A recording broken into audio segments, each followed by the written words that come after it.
नमस्कार. तिसऱ्या अध्यायाच्या तिसऱ्या श्लोकाची सुरुवात आपली झाली आहे. भगवान वाच असं म्हणून अर्जुनाच्या पहिल्या 2 श्लोकांमध्ये अर्जुनाने जे प्रश्न विचारले त्याची उत्तरं भगवंतांनी सांगायला सुरुवात केली. पहिला प्रश्न आपण पाहिला होता. पहिला प्रश्न अर्जुनाचा होता किम तद ब्रह्म. ब्रह्म म्हणजे काय, त्याचं उत्तर आपण मागच्या वेळेस पाहिलं. परमम ब्रह्म. तर परम म्हटलं की श्रेष्ठ ब्रह्म, ठीक आहे. आणि अक्षर असा शब्द वापरा, अक्षरम परमम ब्रह्म, जे कधीही नाहीसं होत नाही ते ब्रह्म. त्यामुळे पहिल्या प्रश्नाचं उत्तर आपल्याला समजलं आहे असं म्हणायला हरकत नाही. खरं तर असंच आहे, पुस्तकी भाषेनीच आपल्याला फक्त समजण्याचा आपला प्रयत्न आहे. खरं तर हे सगळं वाचत असताना असं वाटतं की अर्जुनाला एकेका अर्ध्या चरणात उत्तर दिलं आणि अर्जुनाचं समाधान झालं. तुम्ही आम्ही त्या अर्ध्या चरणासाठी निरनिराळ्या अभ्यासकांनी ग्रंथाच्या ग्रंथ आपल्यासमोर उलगडले आणि ते सगळं जरी वाचलं, अभ्यासलं तरी तेवढ्यापुरतं आपल्याला पटल्यासारखं वाटतं. पुन्हा ये रे माझ्या मागल्या, हा देह म्हणजेच मी आहे, या देहाची सुखदुःख तीच माझी सुखदुःख आहेत, यामध्ये आपण अडकतो. आज आपल्याला तो भाग महत्त्वाचा शिकायचा आहे की जर हा देह म्हणजे मी नाही तर देहाच्या या सुखदुःखामध्ये मी का अडकते. माझी सगळी सुखदुःख जी आहेत ती देहाशी संबंधित आहेत. त्यामुळे खरं सुख, खरं दुःख आणि खरा मी याची ओळखण या सगळ्या प्रश्नांच्या उत्तरामध्ये आपल्याला भगवंत करून देणार आहे. आज आपण मी म्हटलं तसं की तिसऱ्या श्लोकामध्ये दुसऱ्या प्रश्नाचं उत्तर जे काही भगवंत देणार आहेत तो आपण पाहणार. तिसरा श्लोक मी वाचते. अक्षरम ब्रह्म परमम स्वभावोध्यात्म उच्यते. अक्षरम परमम ब्रह्म झालाय विचार करून आज आपल्याला स्वभाव हा अध्यात्म हा उच्यते.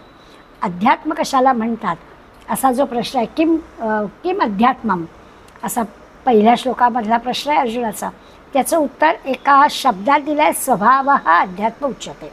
अध्यात्म म्हणजे काय तर स्वभाव, याचा आपण विचार करणार. आणि भूतभावोद्भव करो विसर्ग कर्मसंज्ञित. कर्मयोगावर एवढा मोठा तिसरा अध्याय भगवंताचा सांगून झालेला आहे आपल्याला. तरी देखील आत्ता कर्माची व्याख्या करताना भगवंत म्हणतोय भूतभावो भवत करो विसर्गा. याला कर्म म्हणतात. कशाला कर्म म्हणतात? विसर्गाला. विसर्गाला म्हणजे काय? त्यागाला. काय त्याग करायचं?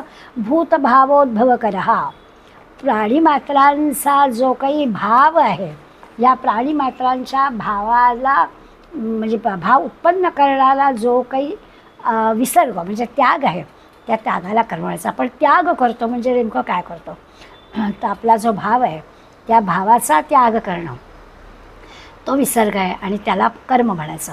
अगदी थोडा अवघड विषय आहे. अर्ध्या चरणामध्ये भगवंतांनी उत्तरं दिली आहेत, पण आज या 2 प्रश्नांचा आपण विचार करणार आहोत, प्रयत्न करणार आहोत आपण समजून घेण्याचा. आत्ता म्हटलं तसं की आपला जो पहिल्या प्रश्नाचं उत्तर ते परत परत आपण का सांगतो आहे, कारण या पहिल्या प्रश्नातूनच पुढलं सगळं उलगडणार आहे. पहिलंच उत्तर दिलं आहे की अक्षर हा नाश न पावणारं सर्वश्रेष्ठ असं जे आहे ते म्हणजे ब्रह्म आहे. आणि लगेच अक्षरम ब्रह्म परमम झाल्यावर स्वभावोध्यात्म उच्यते असं म्हटलं आहे. म्हणजे दुसरा प्रश्न जो लगेच विचारला आहे की अध्यात्म म्हणजे काय, त्याचं उत्तर भगवंतांनी दिलं आहे की स्वभाव हा, त्या स्वभावाला अध्यात्म असं म्हणतात. बघूया आता आपल्याला स्वभाव शब्द आपण कितीतरी वेळा वापरतो. तिचा स्वभावच असा आहे असं आपण म्हणतो. स्वभाव बदलतच नाही असंही आपण म्हणतो. पण स्वभाव बदलला पाहिजे असंही आपण म्हणतो. त्यामुळे हा स्वभाव काय आहे तो आपल्याला जाणून घ्यायचा आहे आणि तो आपल्याला चांगल्या म्हणजे प्रगतीपथाकडे न्यायचा आहे. जर स्वभाव बदलतच नाही याचा अर्थ तो चुकीचा आहे, तो बदलायला हवा असा आपण विचार करायला पाहिजे. किंवा तिचा स्वभावच असा आहे असं म्हणण्यामध्ये जे काही स्वभावातला दोष दाखवला जातो आहे तो आपल्याला सुधारायला हवा. आणि ज्याला स्वभावाला अध्यात्म म्हटलेलं आहे त्या अध्यात्माकडे जायचं असेल म्हणजे हा स्वभाव जाणून घेण्याचं जे शास्त्र आहे त्या शास्त्राचाच विचार करायचा असेल तर आपण प्रगतीचा विचार करतो आहे. स्वभावाला औषधच नाही, स्वभाव कधी बदलणारच नाही असा विचार आज आपण करणार नाही आहोत. स्वभाव म्हणजे काय हे जाणून घ्यायचं आहे आणि त्या स्वभावातले दोष जे आहेत ते बाजूला करून खऱ्या अर्थाने जर अध्यात्म म्हणजे स्वभाव आहे तर तो स्वभाव काय आहे ते समजून घ्यायचं आहे. स्वाभाविकच आपण नेहमीच म्हणतो की नरदेहामध्येच विवेक दिला आहे, विचार दिला आहे, बुद्धी दिली आहे. त्यामुळे जर का भगवंतांनी गीतेच्या द्वारे आपल्याला हा स्वभाव सांगितला आणि त्या स्वभावामध्ये असणारी ज्या काही उणीव आहेत, कमतरता आहेत, जे काही चुकीचं आहे ते घालवण्यासाठी हे सगळं शिकायचं आहे, वाचायचं आहे. त्यामुळे तो प्रयत्न आपल्याला करायलाच हवा असा त्याचा अर्थ आहे स्वभाव.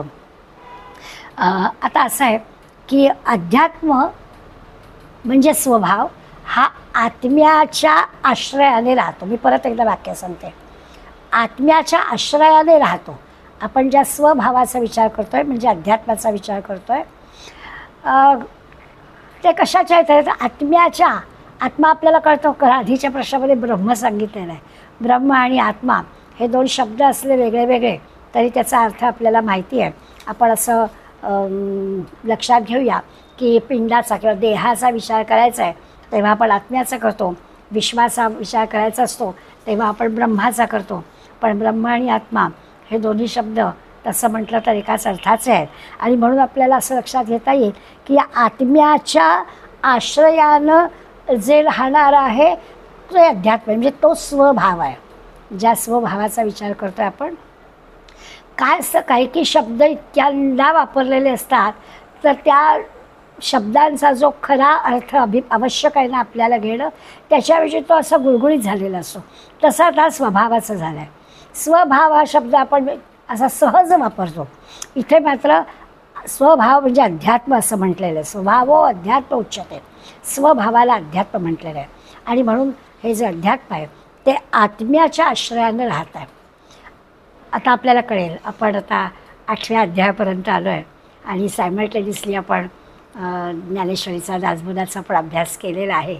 त्यामुळे आपल्याला आता हे पिंडामध्ये असणारं हे जे आत्मरूप आहे किंवा ज्याला आपण चैतन्य म्हणतो ह्या चैतन्याची ओळख झालेली आहे. तर आपल्याला आत्मानं अधिकृत्य तिष्ठती इति अध्यात्म. आत्म्याच्या आश्रयाने जो राहतो आहे त्याला आपल्याला स्वभाव म्हणायचं आहे. कारण पुन्हा असं आहे की ही काही दाखवता येणारी गोष्ट नाही आहे. हां, उदाहरणाच्या साह्यानं एखाद्याचा स्वभाव कसा आहे हे असं आपल्याला वर्णन करता येईल. पण स्वभाव ही काही दाखवण्याची गोष्ट नाही आहे. त्यामुळे या अध्यात्माच्या आश्रयाने आत्म्याच्या आश्रयाने जे राहतो आहे तो स्वभाव आहे. व्याख्याच केलेली आहे, आत्मानं अधिकृत्य तिष्ठती. आत्म्याच्या आश्रयानं राहतो ते अध्यात्म आहे, तो स्वभाव आहे. करूया आपण थोडा प्रयत्न. असं पाहायचं की माणूस म्हणून आपण जे आहोत आपल्याजवळ विचारशक्ती आहे, बुद्धी आहे. ती बुद्धी वाढवण्यासाठीची जी काही यंत्रणा आपल्याला सुदैवानं आपल्याजवळ आहे ती सगळी उपलब्ध आहे असल्यामुळे आपल्याजवळ एक विचारशक्ती आहे, विवेकशक्ती आहे. आता आपल्याला माहिती आहे की आपण ज्याला मी म्हणतो, असं मी म्हटलं की लगेचच आपला हात इकडे जातो. आता मी म्हणतो म्हणजे या देहाला, ते स्वामी विवेकानंदच असो की ते फक्त म्हणाले की या देहाला नरेंद्र म्हणतात. मी म्हणजे नरेंद्र नाही आहे. मी म्हणजे चैतन्य आहे. मी म्हणजे आत्मतत्व आहे. मी म्हणजे आज जो आपण स्वभाव अध्यात्म पाहणार आहोत त्याच्याबद्दलचा विचार आहे. हां, या देहाची ओळख पटवण्यासाठी या देहाला काही नाव आहे म्हणून स्वामीजींनी उत्तर दिलं होतं की या देहाला नरेंद्र म्हणतात. त्याची आपण आता इथे आठवण करून घ्यायची आणि लक्षात घ्यायचं की विचारशक्तीने, विवेकशक्तीने आपण ज्याला मी म्हणतो तो मी म्हणजे देह नाही आहे. आपण असं हे करतो अविवेकाने किंवा चुकीनं असं म्हणतो की या देहालाच मी म्हणतो. पण आपण विचार केला, विवेक केला तर आपल्या लक्षात येतं की मी म्हणजे देह नाही आहे. आणि त्याची उदाहरणं पण आपण नेहमी देतो. माझा हात, माझा पाय, माझा डोळा, माझं घर, माझी मुलं, हे सगळं माझं आहे. मग आता असं जेव्हा मी म्हणते तर मग मी कोण, माझं म्हणजे कोण असं विचार करा. माझं शरीर, माझा हात, माझा पाय, माझा घर, तसं माझं शरीर, माझं म्हणजे कोणाचं? माझं शरीर म्हणजे मी नाही असं सहजपणानं आपल्याला कळतं. मग मी म्हणजे घर नाही, मी म्हणजे देह नाही, मी म्हणजे हात नाही, मी म्हणजे पाय नाही. मग मी म्हणजे नेमकं कोण? मी म्हणजे हा देहही नाही आहे. असं सगळं झालं की आपल्याला पक्क कळलेलं आहे की मी या सगळ्यापेक्षा काहीतरी वेगळं आहे. असं होईल की देह जाईल पण मी राहील. ते जे मी आहे ते चैतन्य आहे. त्या मीला आपल्याला ओळखायचं आहे. तो आत्मा म्हणजे मी आहे. त्याला स्वभाव असं आपल्या लक्षात येईल. आणि असा विचार केला तर मग आपण ही जी काही स्वला समजण्याची जी काही पराकाष्ठा आहे, ती स्वला समजण्याच्या पराकाष्ठेलाच आपण म्हणूया की ह्या सगळ्याला अध्यात्म म्हणायचं. हे अध्यात्म म्हणून म्हटलं की ते आत्म्याच्या आश्रयानं राहत आहे. आत्मा म्हटलं म्हणजे अध्यात्म म्हणजे काय, स्वभाव म्हणजे काय करतो. स्वभाव हा परिस्थिती रूप बदलणारा आहे वगैरे असं नाही, तर स्वभाव हा आत्म्याच्या अनुषंगाने आहे, त्या ह्याच्यावर आहे. मग अशी म्हटलं तसं आत्मा आणि ब्रह्म एकच आहे. आपल्यापुरता विचार करायचा असेल तेव्हा आपण आत्मा म्हणायचं, आणि जर विश्वाचा विचार करायचा असेल तेव्हा आपण त्याला ब्रह्म म्हणायचं. हे आपल्याला माहिती झालं. म्हणजे शब्द वेगवेगळे आहेत, पण वेगवेगळे शब्द असले तरी ते वेगवेगळ्या पातळीवर वापरलेले आहेत. त्यामुळे अर्थ त्याचा दोन्हीचा एकच आहे. मग आता जिथे जिथे आपण अध्यात्म शब्द म्हणणार आहोत तिथे तिथे आपण स्वभाव म्हणूया आता. कारण स्वभाव म्हणजे अध्यात्म म्हटलं आहे त्यांनी. कशाला म्हणायचं अध्यात्म, तर स्वभाव हा अध्यात्म उच्चते असं भगवंतांनी उत्तर दिलं आहे की अध्यात्म कशाला म्हणतात, तर स्वभाव आहे.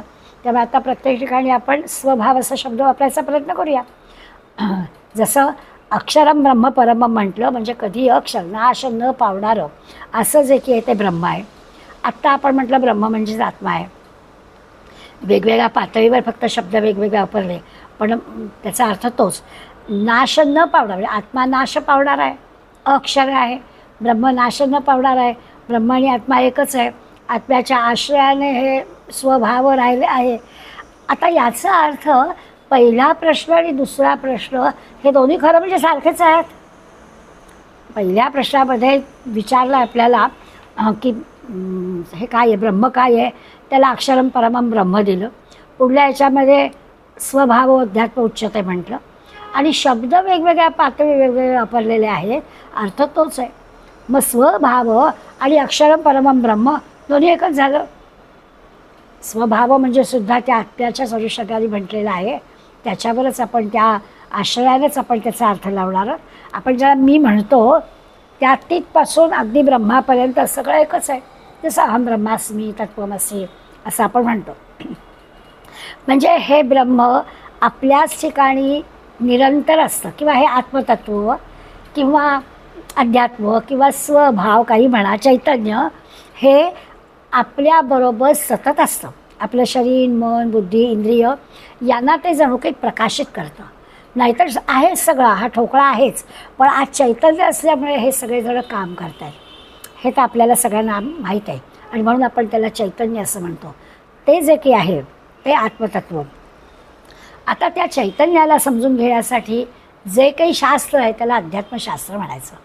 म्हणजे ह्या स्वभावाला आता समजून घ्यायचं आहे ना, त्या अध्यात्माला समजून घ्यायचं आहे ना, ते समजून घेण्यासाठी जे काही आपण वापरणार आहोत त्याला अध्यात्मशास्त्र म्हणायचं. समर्थांनी जरा आणखीन सोपं केलं आहे. जाणावे आपण असे आपण असं त्यांनी म्हटलं की आपणच आपल्याला जाणून घ्यायचं. मी म्हणजे नेमकं कोण आहे हे जाणायचं. मी म्हणजे देह असंच वाटलं आहे तोपर्यंत अज्ञानच आहे, पण मी माझी स्वतःची ओळख काय आहे ही ओळख जर पटली तर ते म्हणजे काय आहे, तर ते अध्यात्म आहे, तो स्वभाव आहे, ते आत्मतत्व आहे, ते चैतन्य आहे. त्या चैतन्याला ओळखायचं. स्वभाव अध्यात्म उच्चते म्हटलं आहे. आणि मग आता एक आपण उदाहरण जे मंडळींनी घेतलेलं आहे ते अगदी चपकन आहे, त्यामुळे त्या उदाहरणाच्या सहाय्यानं आपल्याला पटेल. एक गोष्ट लक्षात घ्यायची की आपल्याला जिथे आपण आहोत तिथून प्रगतीकडे जायचं आहे.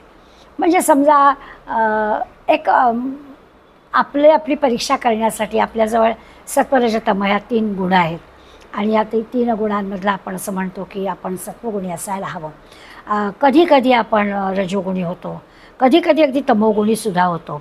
आता प्रगती म्हणजे काय, तर आपण तमोगुणी होता कामा नये. आपल्याला कधी राग येता कामा नये, आपल्याला कधी आळस येता कामा नये, आपल्या हातून कधी प्रमाद होता कामा नये. आपण सत्वगुणाने सर्वानुभूती परमेश्वर आहे अशा भावनेने, सगळे माझेच आहेत अशा भावनेने आपल्याला वागता आलं पाहिजे. अशी ही आपली स्वची प्रगती आहे. असा विचार करूनच आपल्याला या सगळ्याचा अर्थ लावायचा आहे. त्यामुळे आपण जे उदाहरण घेणार आहोत त्या उदाहरणाचा हे लक्षात घ्या की आपल्या घरामध्ये वीज असते, आणि ही वीज आपल्याला समजा आपण असं म्हटलं की बल्ब किंवा ट्यूबच्या सहाय्यानं आपल्याला ती वीज प्रकाश देते. आता वीज आहे आणि आपल्याला प्रकाश मिळतो आहे, पण त्याचं माध्यम तो बल्ब आहे. बल्ब नसेल तर ती वीज मला प्रकाश देऊ शकणार नाही आहे. हे तर आपल्याला अगदी सहज कळतं आहे. म्हणजे बल्बचं किंवा ट्यूबचं माध्यम लागतं तरच ती वीज अभिव्यक्त होते. क्षणभर असा विचार करा, ते वीज म्हणजे चैतन्य आहे आणि ते चैतन्य आपल्या या देहामुळेच अभिव्यक्त होत आहे. नाहीतर त्या चैतन्याचं अभिव्यक्त कसं होणार? बल्ब आहे म्हणून त्या बल्बमुळे ती वीज अभिव्यक्त होत आहे. मग आपण त्याला असं म्हणतो की विजेचा प्रकाश पडला. आपल्या देहाच्या बुद्धीच्या मार्फत ते चैतन्य अभिव्यक्त होत असतं. अजून जरा विचार करूया. म्हणजे प्रकाशासाठी वीज पण पाहिजे आणि बल्ब पण पाहिजे. खरी गोष्ट आहे की आपल्याला जे अभिव्यक्त व्हायचं आहे, जे चांगलं काहीतरी दिसायचं आहे, तर त्याच्यासाठी आपल्याला चैतन्य पण पाहिजे आणि देह पण पाहिजे. तर आपल्याला कळेल.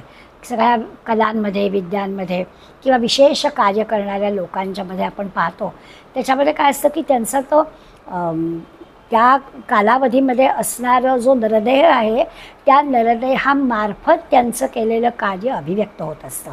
पण ते चैतन्य असायला हवं, तो नरदेह असायला हवा. त्या नरदेहामध्ये असणाऱ्या चैतन्यांच्या मार्फतच ते अभिव्यक्त होत असतात. म्हणून आपल्याला कळेल की ह्या प्रकाशासाठी वीजही आहे, वीजही हवी आहे आणि बल्बही हवा आहे.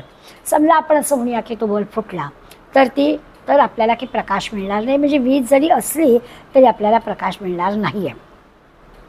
पण प्रकाश मिळणार नाही तो आपल्याला मिळणार नाही, त्या विजेवरती त्याचा काहीच परिणाम होणार नाही.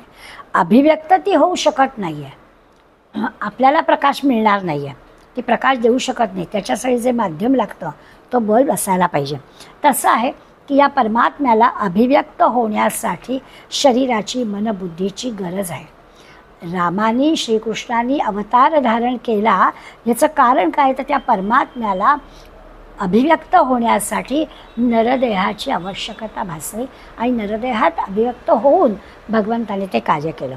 म्हणजे परमात्म्याच्या उपस्थितीनं या मन, बुद्धी, शरीर हे काम करायला लागतात.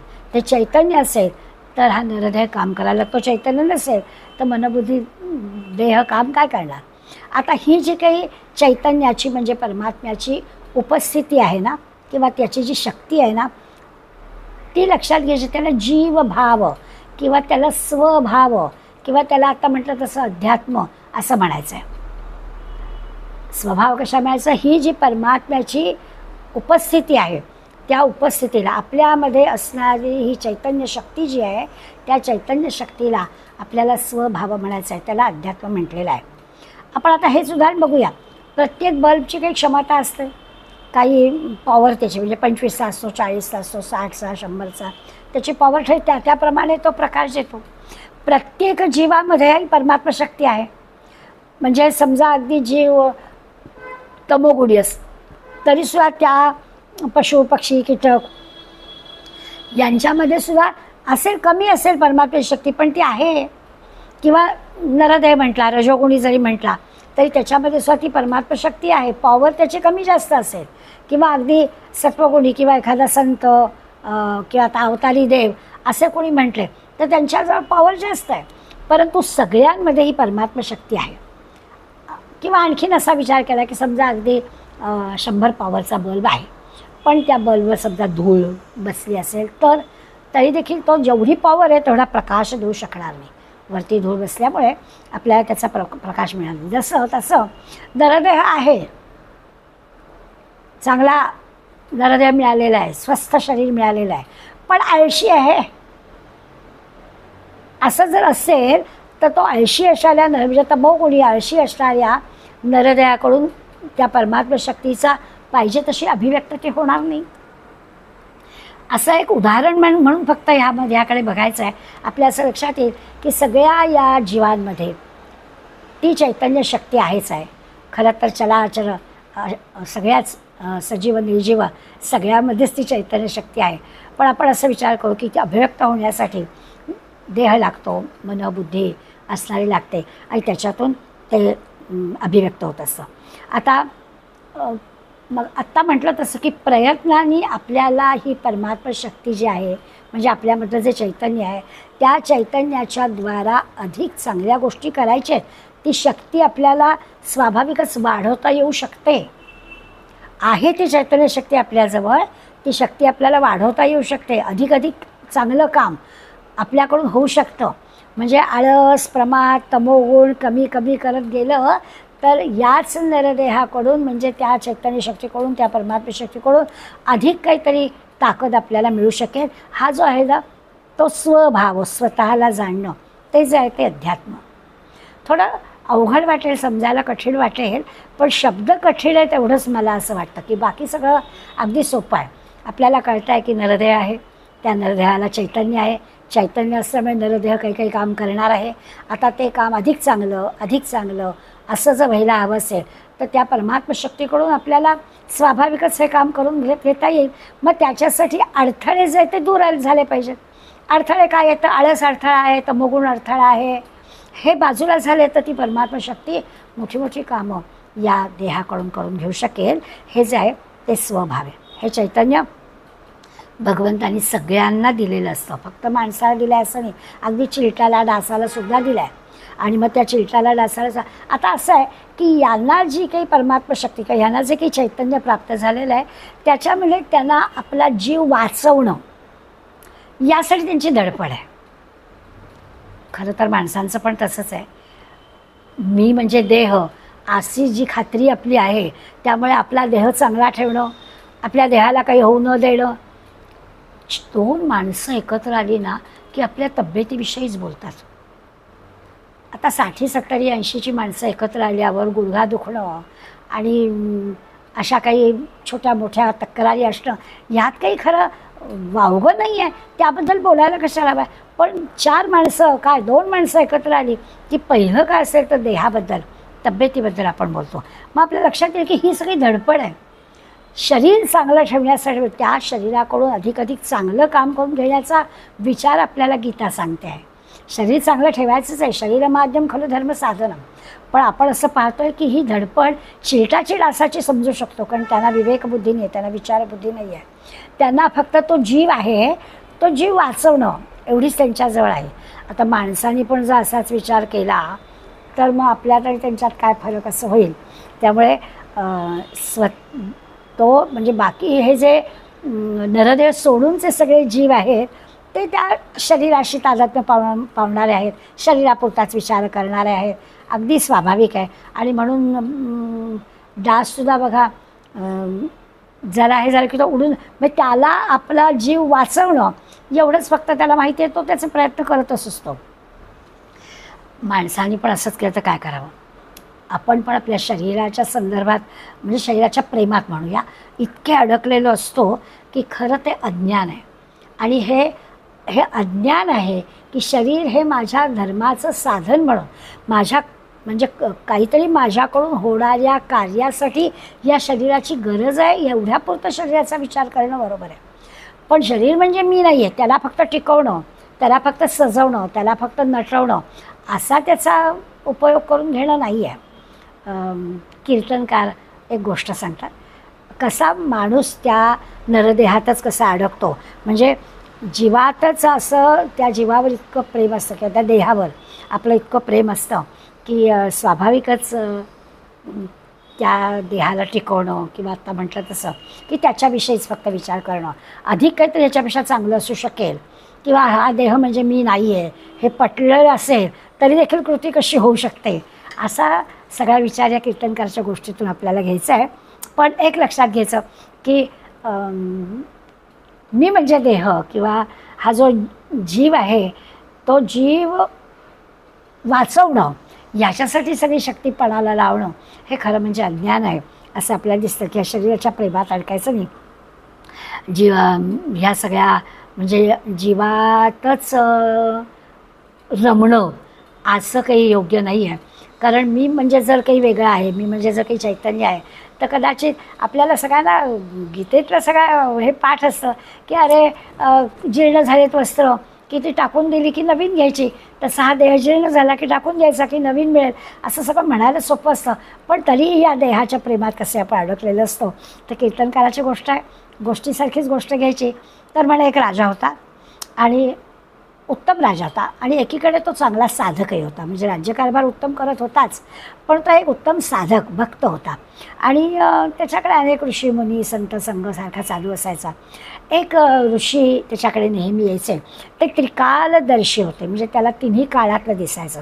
या राजाचं भूतकाळामध्ये काय काय काय काय झालं आहे, कोणते त्यांनी आत्ता या राजा होण्यापूर्वी किती जन्म कोणत्या कोणत्या प्रकारचे घेतलेत आणि भविष्यात त्याला पुन्हा कुठले कुठले जन्म येणार आहेत वगैरे वगैरे, हे सगळं त्या ऋषीमुनींना समजत होतं.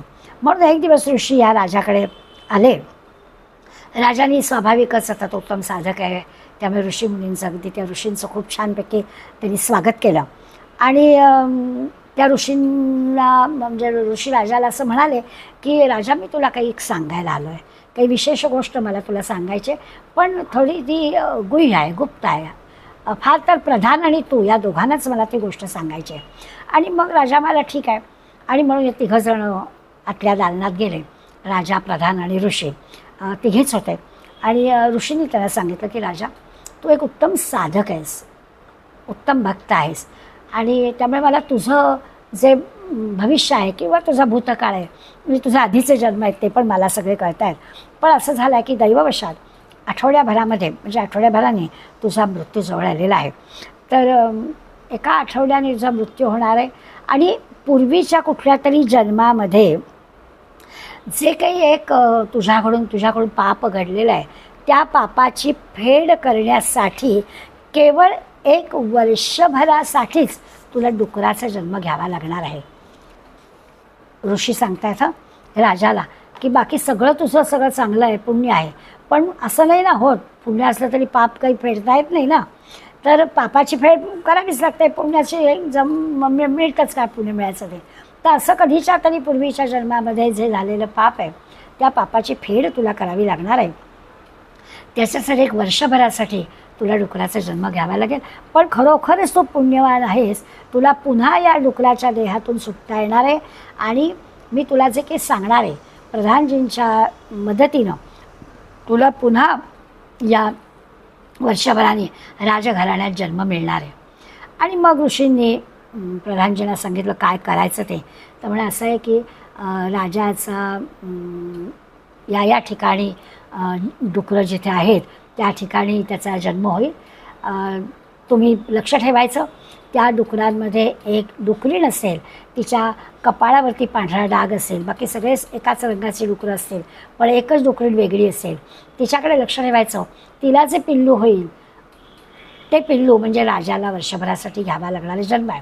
आणि त्या पिल्लाला तुम्ही आठवण करून द्यायची, त्या पिल्लाजवळ जायचं आणि मनुष्यवाणीमध्ये त्याला आपल्या पूर्वजन्मीच्या राजेपणाची जाणीव करून द्यायची. असं हे प्रधानाला काम सांगितलं. ते पिल्लू स्वेच्छेनं देहाचा त्याग करेल आणि मग पुन्हा राजकुळामध्ये त्या जीवाचा जन्म होईल. त्रिकालदर्शी असणाऱ्या ऋषींनी ही सगळी व्यवस्था केली आणि राजाला आणि प्रधानाला हे सगळं समजून सांगितलं. राजांनी आता आठवड्याभराचाच अवधी असल्यामुळे लगेचच राजपुत्राला सिंहासनावर बसवलं, त्याचा राज्याभिषेक केला. अखेरचा आठवडा होता म्हणून राजांनी दानधर्म सुरू केला. भगवंताच्या नामस्मरणामध्ये कालावधी घालवायला लागला. अंतकाळापर्यंत, अंतक्षणापर्यंत भगवंताचं नाम त्यांनी घेतलं आणि त्याचा अंत झाला. आता सांगितल्याप्रमाणे सगळं घडलं.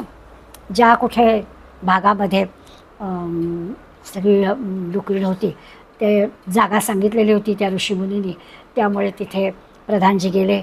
जसं सांगितलं होतं तसं घडलं. यथावकाश ती डुकरीण जी दिसली होती तिला पिल्लू पण झालं आणि सांगितलं होतं त्याप्रमाणे कपाळावर पांढरा डाग होता, ओळख पण अगदी बरोबर पटली. सांगितलं होतं ऋषीने तसं तसं घडत होतं. आणि मग मनुष्यवाणीमध्ये प्रधानाने त्या पिल्लाला जाणीव करून दिली. प्रधान असं त्या पिल्लाला म्हणाला की तुझा जन्म हा राजघराण्यामध्ये पुन्हा होणार आहे, त्यामुळे हा देह तू. आणि खरं तर अपेक्षा अशी होती ऋषींनी सांगितल्याप्रमाणे की तो स्वेच्छेनं देहत्याग करेलच. पण झालं असं की ते पिल्लू असं प्रधानजीला म्हणालं, अगदी मनुष्यवाणीत म्हणालं की राज्य करणं किती कष्टाचं काम आहे, त्यामुळे या गटारात लोळणं, ह्या अशा चिखलात राहणं अत्यंत आनंददायक आहे. राजा काय, मला मनुष्यजन्मसुद्धा नको. आता ही कीर्तनकारांनी सांगितलेली जरी गोष्ट असली, म्हणजे असं काही क्षुल्लक मानायचं कारण नाही आहे. याच्यातून बरोबर बोध घ्यायचा आहे की आपण ज्या जीवामध्ये, ज्या देहामध्ये आहोत ना, ते आपल्याला प्रिय असतं. म्हणजे डास आपला जीव वाचवतो, चिलटा आपला जीव वाचवतो, म्हणून त्याला कमी लेखण्याचं कारण नाही आहे, कारण तोच त्याचा स्वभाव आहे. आपलं सुद्धा तसंच आहे की जीव ज्या शरीरात आहे त्या शरीराचंच प्रेम लागतं, ते शरीरच आपल्याला आवडतं. किती ते दुःखदायक असलं तरी तेच आवडतं. तो जो आहे तो स्वभाव आहे, तो जीवभाव आहे, त्याला अध्यात्म असं म्हटलेलं आहे. जन्मजात आपला एक स्वभाव असतो आणि त्याला आणखीन एक शब्द आहे, त्याला वर्णगत असं म्हणतात. आता तो वर्णगत म्हणजे तो असा प्रगट करावा लागतो, स्वभावच आहे ना तो वर्णगत. म्हणजे आपण नेहमी एक ओळ म्हणतो, अंतरीचे धावे स्वभावे बाहेरी. स्वभाव काय म्हणजे आपल्या जे आत असतं ना तेच बरोबर बाहेर येतं. म्हणजे स्वभाव कसा असतो तसंच आपल्याकडून बोलणं होतं. याला वर्णगत असा शब्द आहे, तोच स्वभाव. पण आपण काय प्रयत्न करायचा की हे विकृतीकडे जाऊ द्यायचं नाही. तो जो स्वभाव आहे त्याला ओळखायचा आहे, चुकीचं असेल तर त्याला दुरुस्त करायचं आहे, त्याला संस्कृतीकडे न्यायचं आहे, विकृतीकडे न्यायचं नाही आहे, असा विचार करायचा. विकृतीकडे गेलं की मग आपलं नुकसानच आहे सगळं. तर आपला स्वभाव ओळखायचा आहे आणि त्याला प्रगतीकडे न्यायचा आहे, संस्कृतीकडे न्यायचा आहे, तो जो वर्णजात स्वभाव. पण एकीकडे आपण काय म्हणतो, मूळ स्वभाव जाईना. आणि मूळ स्वभाव जाईना तर हे सत्संग, संतांचा सहवास, सद्ग्रंथ या अभ्यासाने जर चुकीचं असेल तर स्वभाव बदलायला नको का? म्हणून आपल्याला सांगतात. म्हणजे चांगल्या गोष्टी ठीक आहे, तुका झाला पांडुरंग, पण भजनाचा स्वभाव जाईना. हे चांगलं आहे की तुकारामांना आता काय हवं होतं, खरं म्हणजे सगळं मिळालं होतं, पण भजनातला आनंद जास्त होता. त्या भजनाचा स्वभाव जाईना, हे तर बरोबर आहे. असं असायला हवं. मूळ स्वभाव, हा मूळ स्वभाव जो चुकीचा असेल तो बदलायला हवा, असा विचार करायचा. आता मूळ स्वभाव जाईनाची उदाहरण आपल्याला पुष्कळ देता येतील. बगळा असतो, आपल्याला असं वाटतं की तो कितीतरी वेळ तो काहीही हालचाल न करता निश्चल बसलेला असतो. बकध्यानच म्हणतात त्याला. पण बकध्यान असलं तरी जेव्हा बरोबर त्याला कळतं त्या ध्यानात सुद्धा आणि मासा त्याच्याबरोबर आटोक्यात आलेला आहे, त्यावेळेला तो चटकन झेप घेतो आणि खाद्य पकडतोच की. त्यामुळे आपल्या लक्षात येईल की तो स्वभाव आहे. नाहीतर खरं ध्यानाचा अभ्यास करतात तर त्याचा उदाहरण म्हणून देतात की बकध्यान. ते बकध्यानाचा काय उपयोग, वेळप्रसंगी बरोबर तो आपलं ध्यान मोडून जाणार आहे, तर तसं नाही उपयोगाचं. तेव्हा स्वभावाला जाणीवपूर्वक चित्त शुद्ध करून, सत्संग करून, प्रयत्न करून, नाम घेऊन, ध्यान करून, जे की आपल्याला सहज स्थितीकडे न्यायचं, याला अध्यात्म म्हणायचं. म्हणजे अध्यात्म शब्दात ह्या सगळ्या गोष्टी आल्या. नुसतं अध्यात्म म्हणजे स्वभाव असं नाही म्हणायचं आहे, अध्यात्म म्हणजे वर्णजात असं नाही म्हणायचं आहे. अध्यात्म याचा अर्थ त्या स्वभावाला असं जाणीवपूर्वक, प्रयत्नपूर्वक ध्यानाच्या, जपाच्या, सत्संगाच्या, सद्ग्रंथांच्या सहाय्यानं सहज स्थितीकडे येणं. आपला जो मूळ आनंद, मूळ स्वभाव आहे, आपण येणारच पुढे त्या विषयाकडे, तिथंपर्यंत आपल्याला जायचं आहे. तर त्या स्वभावाला अशा प्रगतीकडे न्यायचं, त्याला अध्यात्म असं म्हटलेलं आहे. त्या स्वभाव म्हणजे अध्यात्म. ही जी परमात्म्याची शक्ती आहे तिला ओळखता आलं पाहिजे. ती आहे आपल्याजवळ. असं होतं ना की जेव्हा आळस येतो, कंटाळा येतो, एखादी चांगली गोष्ट आपल्याला करायची आहे, आपल्या डोळ्यासमोर दिसते आहे, पण कंटाळा आला आहे, आळस आला, असं झालं की आपणच आपल्याला सांगतो की नाही असं नाही चालणार, केलं पाहिजे. आणि लगेच आपण तातडीने आपणच आपल्याला म्हणतात तसं उत्साह देतो आणि उठतो. हे जे की आहे ती परमात्म्याची शक्ती आहे. ती परमात्म्याची शक्ती जर आपण ओळखली नाही तर आपण आळसाकडे जातो. ती परमात्म्याची शक्ती आपण ओळखली तर आपण लगेच आपलं जे ठरलेलं काम आहे ते करायला जातो. पहाटेच्या वेळेचं उदाहरण आपलं नेहमीच आहे की आपण ठरवतो सकाळी अमुक वाजता उठायचं, अमुक वाजता उठलं तरच आपलं सगळं व्यवस्थित होतं, हेही आपल्याला माहीत असतं. पण त्यावेळेला जो काही मोह आहे, त्या मोहाचा त्याग करणं आपल्याला जमत नाही आणि मग आपलं वेळापत्रक सगळं बिघडतं. हा अनुभव आपण नेहमीच एकमेकींना देत असतो. तसं आहे. आता आपल्या लक्षात आहे की स्वभाव म्हणजे अध्यात्म, ही ती जी परमात्म्याची शक्ती आहे तिला आपल्याला ओळखायचं आहे. ती शक्ती आपल्याबरोबर सतत असते, सतत. पण मग तमोगुणाचा, रजोगुणाचा सत्वगुणी, सत्वगुणाचा अतीत असं आपल्याला होता आलं पाहिजेच. त्यासाठी हा सगळा एवढा प्रपंच चाललेला आहे असं आपल्या लक्षात येईल. तिसरं जे आता किम कर्म, तिसरा प्रश्न जो आहे किम कर्म. पहिल्या ह्याच्यात त्यांनी प्रश्न विचारले की तद्ब्रह्म किम अध्यात्म किम कर्म पुरुषोत्तम.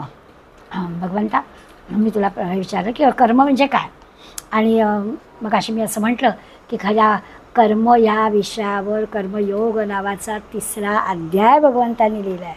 पण इथे मात्र आपल्याला व्याख्या म्हणजे उत्तर दिलं आहे, भूतभावोद्भव करो विसर्ग कर्म कर्मसंज्ञितः.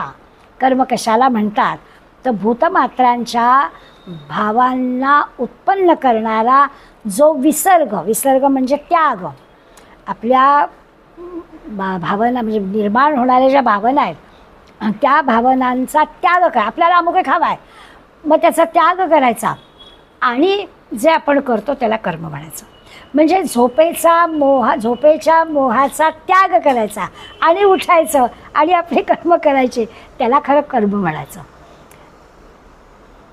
आता अर्जुनाने विचारलेल्या प्रश्नाचं भगवंतानी जे उत्तर दिलेलं आहे तो कर्मयोग 3ऱ्या अध्यायाचा सांगितल्यावर पण हे जे की एकाच ओळीमध्ये उत्तर दिले त्या ओळीचा आपल्याला विचार करायचा आहे. विसर्ग शब्द आपण म्हणजे भाषेमध्ये वापरतो विसर्ग, पण इथे आपल्याला विसर्ग हे त्याग या अर्थाने वापरायचा आहे. विसर्जन शब्द, आता गणपती आले, गणपतीचं विसर्जन आपण करतो म्हणजे विशेष रीतीनं केलेला त्याग आहे बरं का. विसर्ग या शब्दाचा अर्थ त्याग आहे, पण विशेष रीतीनं केलेला त्याग त्याला विसर्ग म्हणायचं. कर्म करण्यासाठी, चांगलं कर्म करण्यासाठी आपल्याला काही गोष्टींचा विशेष त्याग करावा लागतो, तो विशेष त्याग म्हणजे विसर्ग आहे. आणि मग काय तर भूतभाव भवत करो विसर्ग हा कर्मसंज्ञितः. असं या सर्व भूतमात्रांच्या ठिकाणी जो भाव आहे, आधी स्वभाव सांगून झालेला आहे, तो भाव उत्पन्न करणारा जो विसर्ग. आपण काही उदाहरणं घेऊ म्हणजे आपल्याला याचा अर्थ कळेल. पूर्वीच्या काळी ना यज्ञ कल्पना होत्या, त्यामुळे यज्ञाच्या बाबतीत आपल्याला म्हणा की ज्या आहुती दिल्या जायच्या, तांदूळ आहे, तीळ आहे, तूप आहे, असं ते यज्ञामध्ये आहुती दिली जायची आणि ती त्या त्या देवतेला पोचायची. अशा पद्धतीची यज्ञ संकल्पना होती. किंवा आजही आपल्याकडे समजा काय गणेश याग केला तर पंचखाद्य म्हणा किंवा मोदक म्हणा अशा गोष्टींची आहुती देतात. आता ते जे की हवनद्रव्य आहे ते हवनद्रव्य काय करायचं असतं तर अगदी विशेष म्हटला, विसर्ग म्हटला ना, तो विशेष त्याग आपल्याला हवनद्रव्य अग्नीमध्ये टाकायचं आहे. टाकायचं हे क्रियापासून जरा चुकीचंच आहे, ते सोडायचं आहे अगदी हलक्या हाताने त्या मंत्राच्या द्वारे स्वाहा असं म्हटलं की ते अग्निकुंडामध्ये आपल्याला सोडायचं असतं. ठरलेल्या त्या 2 बोटांमध्येच ते काय तीळ किंवा काय घ्यायचं आहे धान्य ते अशा पद्धतीने अक्षरशः सोडायचं असतं. म्हणजे विशेष रीतीनं केलेलं जे काही स्वाहा त्याग आहे त्या त्यागाबद्दल भगवंत सांगतो की त्याला कर्म म्हणायचं आहे. आता ही यज्ञाच्या संकल्पनेचं उदाहरण एवढ्यासाठी दिलं की त्याग करायचा म्हणजे टाकून द्यायचं असं नाही, तर त्याचा अर्थ असा आहे की ती कर्माची व्याख्या आपल्याला समजून घ्यायला पाहिजे. विशेष रीतीने करायची गोष्ट त्याला त्याग म्हणायचं. मग अशी मी म्हटलं तसं की 3ऱ्या अध्यायात जो कर्मयोग आपण पाहिला आहे तर क्रिया करणारा म्हणजे आपण स्वतः, आपण आपल्यापुरतं म्हणायचं तर क्रिया करणारा मी आणि म्हणजे करता, आणि आपण करत असलेलं हे. आता अशी जी काही आपली ही कर्म करण्याची गोष्ट आहे ती भावना म्हणजे कर्म आहे.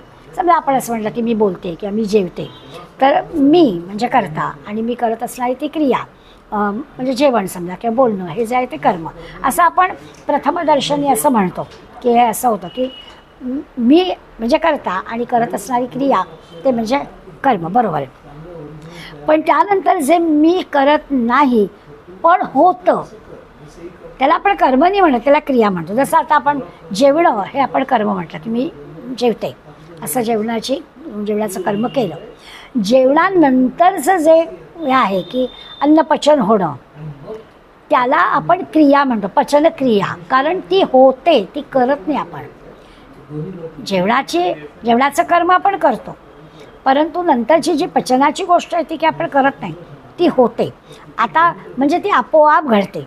त्यामुळे कर्म वेगळं आणि क्रिया वेगळी ही गोष्ट आपण कर्मयोगाच्या वेळेला पण पाहिली ती. पण क्रियेमुळे जे आपोआप घडतं ना त्याच्याबद्दल आपण बोलतो आहे. पचनक्रिया असा शब्द वापरतो, पचनकर्म असं म्हणतच नाही. तर त्या पचनक्रियेमुळे जी काही आहे ती त्याच्यामध्ये ते घडत असल्यामुळे त्याच्यामध्ये पापपुण्याचा काही संबंध नाही आहे, कारण ते घडतं आहे तसं तसंच घडतं आहे. जसं असतं ना वय वाढतं तसं तसं आपल्या इंद्रियांची शक्ती कमी होते, केस पांढरे होतात. या गोष्टींमध्ये आपल्याला काही करायचं नसतं, ते आपोआप घडतं. त्यामुळे त्या क्रिया आहेत, त्याचा काही विचार करायचं कारण नाही आहे. भगवंत किम कर्म असं विचारत आहे. कर्म काय आहे याचं उत्तर देताना मात्र भूतभाव भवत करो विसर्गा. तर त्याग करायचा आहे आणि कशाचा करायचा तर भूतभाव भवत, म्हणजे असं आहे की आपल्याला आहोत तिथून अधिक वरती उठायचं आहे, आपला उद्धार करून घ्यायचा आहे, प्रगतीकडे जायचं आहे. त्या कर्माचा विचार करायचा आहे, वाईट कर्माचा विचार करायचा नाही. उद्भव उठायचा आहे, वरती यायचं आहे, अशा पद्धतीचा विचार आपल्याला करायचा आहे. जिथे आहोत तिथून आपली प्रगती झाली पाहिजे. आता भूतभावातून वर उठायचं कर्म म्हणजे काय, म्हणजे की आपल्या स्वतःला जर आपण देह म्हणून समजत असलो तर हा आपला भूतभाव झाला. या भूतभावातून म्हणजे या देहभावातून आपल्याला वर यायला हवं की मी म्हणजे देह नाही, मी म्हणजे कोण आहे. अशासाठी जे काही करावं लागतं ते कर्म. देहभावातून वर येण्यासाठी जे जे काही आपल्याला करावं लागतं त्याला आपण कर्म म्हणायचं. कर्म कशाला म्हणायचं एवढाच प्रश्न आहे आणि उत्तर मात्र मोठं आहे. प्रश्न अगदी 2 शब्दातला आहे. किम कर्म, कर्म म्हणजे काय, आणि उत्तर एका ओळीतलं आहे. भूतभाव भवत करो विसर्गः कर्मसंज्ञितः. कर्म ही संज्ञा आहे, विसर्गाला विशेष त्यागाला कर्म ही संज्ञा आहे. आणि भूतभाव भवत करो, या भूतभावातून म्हणजे आपण हा जो काही आपला भाव आहे किंवा आपण जिथे कुठे आहोत त्याच्यातून आपण आणखीन उंच वरती कसे हो, अशी प्रगती कशी होईल, आपल्याला वर कसं येऊ, जे जे त्याच्यासाठी करावं लागेल ते जे की आहे ते कर्म आहे असा विचार करायचा. आपण करूया विचार की काय उद्भाव व्हायला हवा आहे, म्हणजे वर यायला हवा आहे म्हणजे काय. तर एक तर गोष्ट आहेच की मी देह आहे, यापासून मी म्हणजे देह नाही, मी म्हणजे काहीतरी विशेष आहे, त्याच्यासाठी जे करावं लागतं तो विचार करायचा आहे. तर आपण त्यासाठी म्हणून किंवा आणखीन काही उदाहरणांच्या सहाय्याने हा विचार करायचा प्रयत्न करू. देहभावाचा विचार करायचा तर देहभावातून वर येण्यासाठी काय करावं लागतं. तर देह असा ना, देह जड आहे, बरोबर आहे. आणि देहाचं मूळ जर विचारात घेतलं ना तर त्याचं लक्षण थोडं तमोगुणाचं आहे. आपण पटकन जरा तमोगुणाकडे जातो. जरा उद्या सुट्टी आहे की थोडं आळसाकडे जाणं स्वाभाविकच आहे. जरा काहीतरी घरात विशेष पदार्थ झाला किंवा काही सण आला तर 4 घास आणखीन खाणं, इकडे कल जातोच आपला. म्हणजे या सगळ्या गोष्टी आपण या संदर्भात इतक्या सहजपणानं करतो की देहभावातून वर येण्यासाठी आपल्याला कशाचा त्याग करायला हवा. तर या सगळ्या ज्या काही नियमांचं बंधन आपल्याला स्वतःला घालून घ्यायला हवं ते करायला हवं. त्याला आपण विसर्गा म्हणजे त्याला त्याग असं म्हटलेलं आहे. म्हणजे कळतं आहे ही गोष्ट आपल्याला चालणार नाही आहे तरी देखील जर आपण करत असलो तर त्याचा त्याग करायला हवा. म्हणून मग त्यांनी म्हटलं की देहभावातून वर येणं. आता तमोगुणाच्या लक्षणांचा जर विचार केला तर आत्ता म्हटलं तसं आळस आहे, निद्रा आहे, प्रमाद आहे, हे सगळे तमोगुणाचे लक्षणं आहेत. आणि त्या तिन्ही गोष्टी सामान्यपणानं आपल्याला त्रासदायक ठरतातच. आता आळस आणि निद्रेचा विचार केला तर त्यांचा त्याग करण्यासाठी आपल्याला काही असे एक जीवन प्रणाली, जीवनाचे काही नियम आपण स्वतःला घालून घेतलेले असतात आणि मग तशा नियमांनी वागायचा प्रयत्न केला तर मग ही आळस आणि निद्रा आपल्याला त्रास देत नाही. पण तरी मुळातला देहाचा हा तमोगुण असल्यामुळे शास्त्राने सांगितलेलं, आपण ठरवलेलं, धर्माने सांगितलेल्या या जर गोष्टींचा आपण विचार केला आणि ती आपल्या जीवन प्रणालीला जर लावून घेतल्या तर मग काय होईल तर उत्तम जीवन किंवा शास्त्राने सांगितल्याप्रमाणे म्हणजे सकाळी सूर्योदयापुढे उठावं, जे काही आपलं ठरलेलं आहे, काय एखादं जप, ध्यान, काय गायत्री मंत्राचं जप किंवा काही वाचन, काही जे काही ठरलेलं आहे ते सगळं करावं. अशा वेळेला त्या पहाटेच्या साखर झोपेचा त्याग करणं, त्या मोहाला बळी न पडणं, याला विसर्ग म्हणायचं. विशेष त्याग येतो की हे जर सगळं ह्याच्यात गोडी लागली की तो मग आपल्याला काही फार मोठा त्याग करण्याचं काही असं वाटत नाही, सहज होत. ते सहज घडलं पाहिजे म्हणजे त्याला कर्म म्हणता येईल. नाहीतर हे ओढून ताणून कर्म होईल, कसं तरी कर्म होईल, कधी होणार नाही, अशा सगळ्या गोष्टी होतील.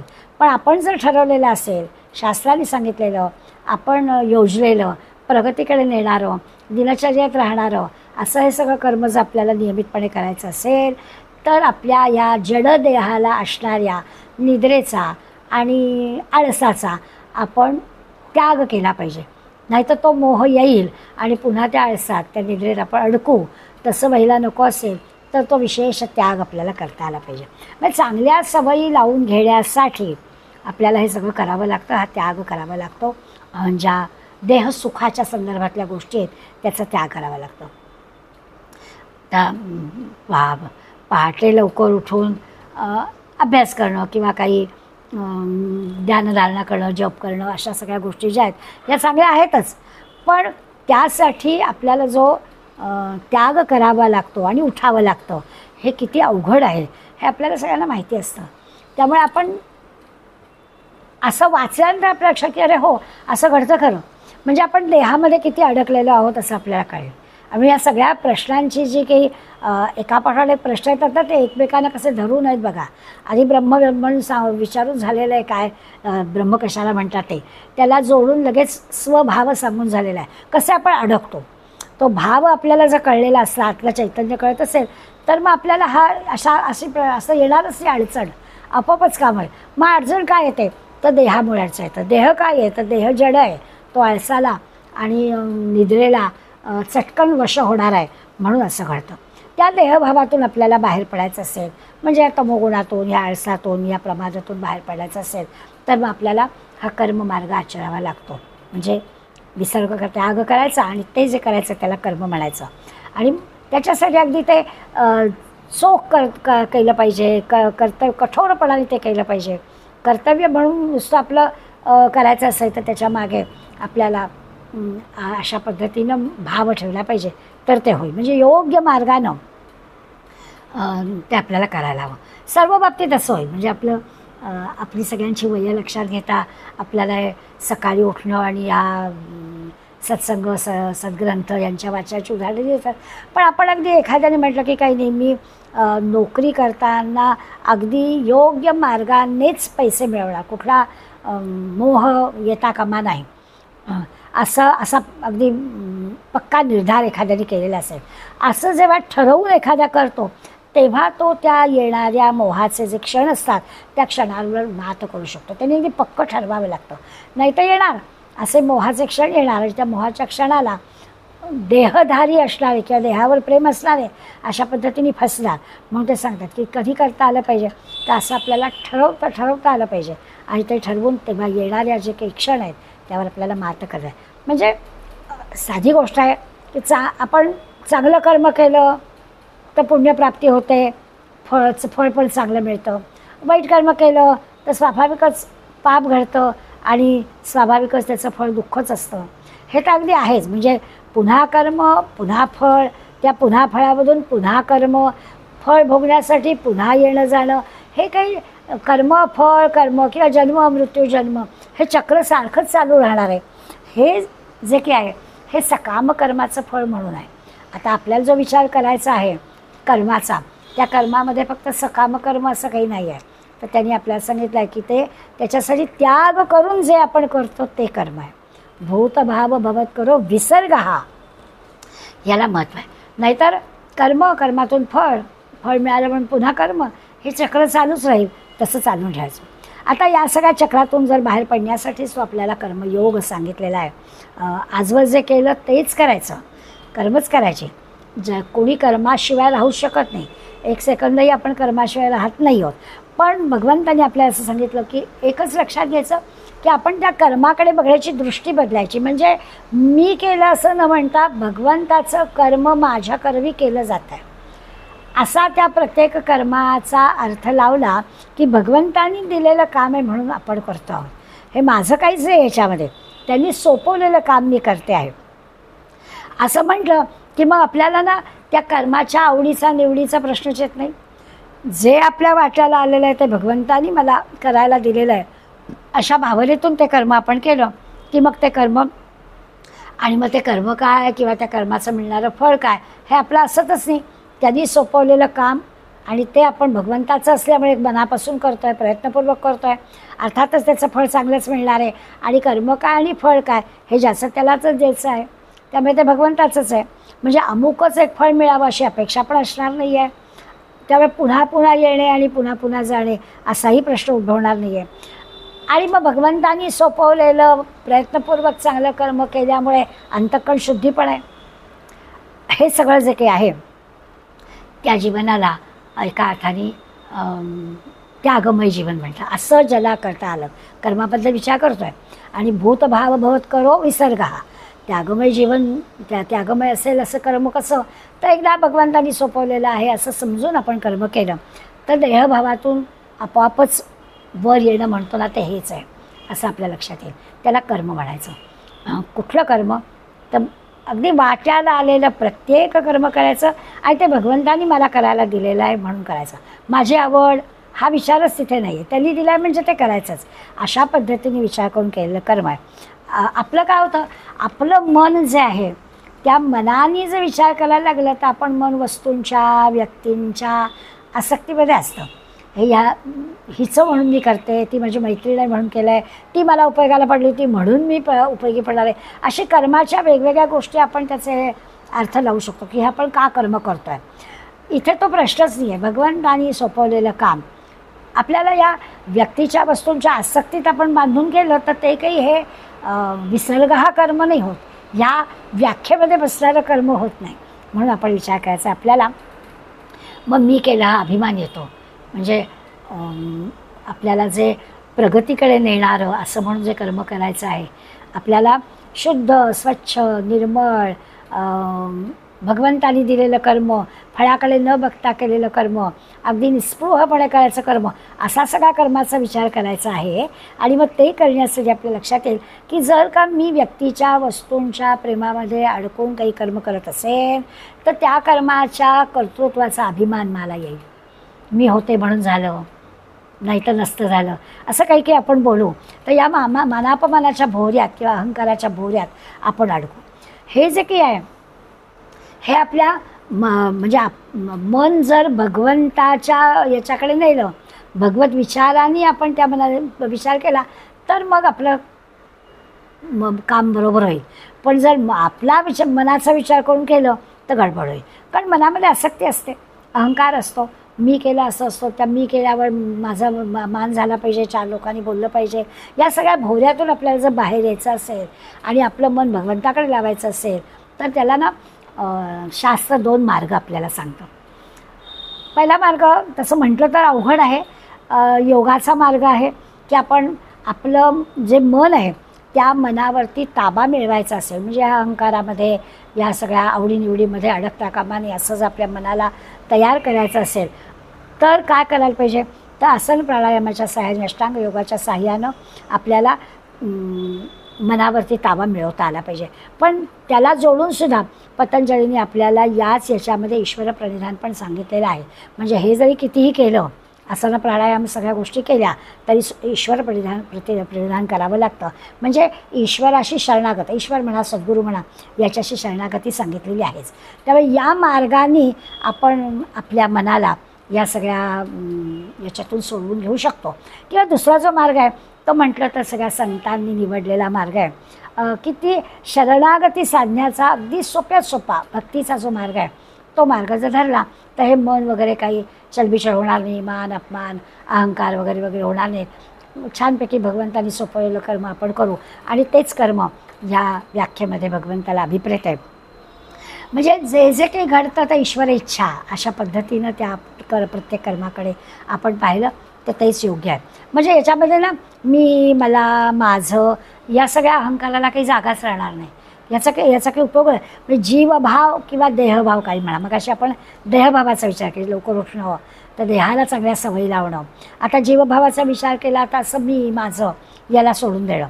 तर भक्तीच्या मार्गाने गेलं तर अगदी त्यागमय कर्म होईल. येणाऱ्या सगळ्या मधल्या अडचणी दूर केल्या जातील आणि मग स्वाभाविक म्हणजे स्थूल देहाच्या बंधनातून जसं मुक्त होणं महत्त्वाचं आहे, सूक्ष्म देहाच्या बंधनातसुद्धा मुक्त होणं महत्त्वाचं आहे, की मनापासून भगवंताचं हे काम म्हणून ते करणं. त्यामुळे ते सूक्ष्म देहातलं बंधनसुद्धा कसं तोडायचं ते पण आपल्याकडे. तिसरं आणखीन एक कारण आहे, म्हणजे आता जसं स्थूल देह सूक्ष्म देह तसं कारण देह. आपला कारण देह म्हणजे अज्ञान आहे. आता कारण देहाचं काय होतं की मी खरा कोण आहे हेच जर कळलेलं नसेल तर ते अज्ञान आहे आपलं, आणि ते अज्ञान दूर झालं तर मग कामच झालं आपलं. त्यामुळे ह्या कर्माच्या व्याख्येमध्ये याचा पण आपल्याला विचार करायचा आहे की आपण देहाच्या बंधनात पण अडकता कामा नये. ती कारण देह जो आहे, स्थूल देह आपल्याला कळतो, ही सगळी ज्ञानेंद्रिय कर्मेंद्रिय आहे, हे सगळं स्थूल देह आहे. आणि सूक्ष्म देह पण आपल्याला कळला. आपण म्हणतो की मन जे आहे, मनाने जे करतो आहे, अशा विचाराने की आसक्तीत अडकला आहे, मानापात अडकला आहे, या सूक्ष्म देहाने पण आपण विचार केला की या दोन्ही गोष्टी आपल्याला मात करता आली पाहिजे. आणि कारण देह जो आहे की अज्ञानामुळे मी स्वतःला देह समजते असं जे काही होतं आहे, आणि म्हणून मी देहाच्या बंधनात अडकते.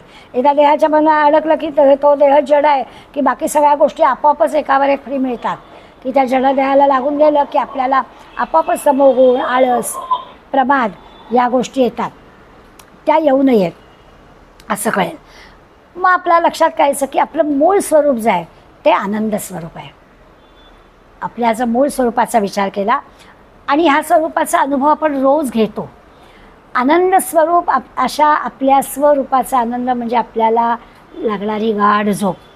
छान झोप लागलेली असेल तर आपण जागे झालो की आपल्याला असं वाटतं की अरे वा, आज काय छान बरं वाटलं.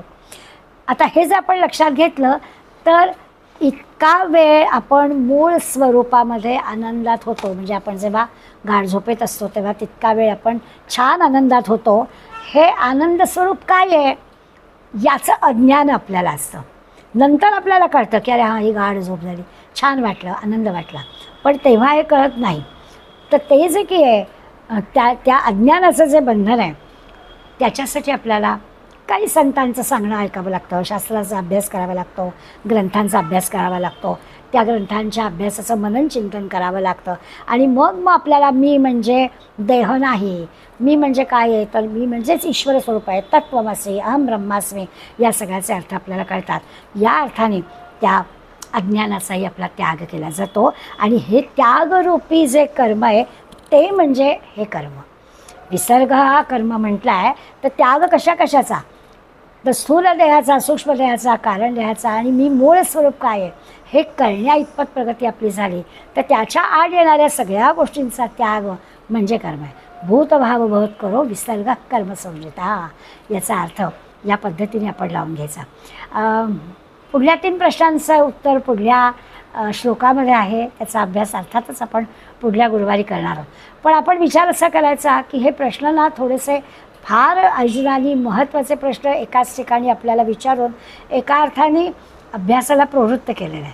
तर निदान आपण ना ह्या 2 श्लोकांच्या, म्हणजे दोन श्लोक प्रश्नांचे आणि 2 श्लोक उत्तरांचे, या 4 श्लोकांच्या सान्निध्यात राहूया एक प्रयोगासाठी. हां, की आठवडाभर आपण हे 4 श्लोक मनाशी म्हणूया. सारखं नुसतंच प्रश्न जे अर्जुनाने विचारले ते प्रश्न पण आठवायचे की किम तत् ब्रह्म, किम अध्यात्मम, किम कर्म पुरुषोत्तम, श्लोक म्हणायचा मनाशी, उत्तराचा श्लोक पण म्हणायचा. हे शब्द आपल्याला उत्तर सांगतील.